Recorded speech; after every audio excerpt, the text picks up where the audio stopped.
Maturity আনুন নিজের মধ্যে। ১. সমালোচনা করবেন না।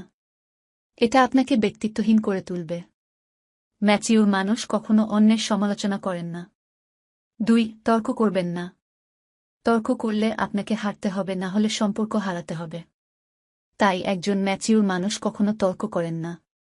৩. একজন ম্যাচিউর মানুষ অন্যকে সম্মান দিতে জানেন।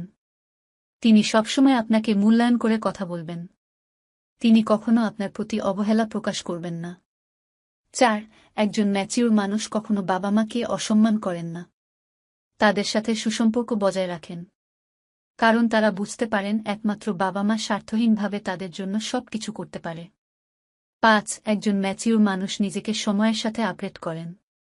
৬. একজন ম্যাচিউর মানুষ কখনো অন্যর সাথে নিজেকে তুলনা করেন না, কারণ তিনি জানেন এই পৃথিবীর প্রতিটি মানুষ ভিন্ন ভিন্ন প্রতিভার অধিকারী। ৭. একজন ম্যাচিউর মানুষ কখনো অভিযোগ করেন না।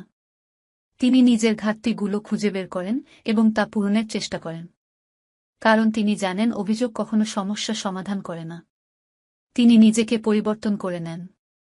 ৮. একজন ম্যাচিউর মানুষ কখনো অন্যর ভুল নিয়ে ঠাট্টা করেন না। তিনি তাকে ব্যক্তিগতভাবে তার ভুল শুধরে দেন, যা ইম্যাচিউররা প্রকাশ করে থাকেন।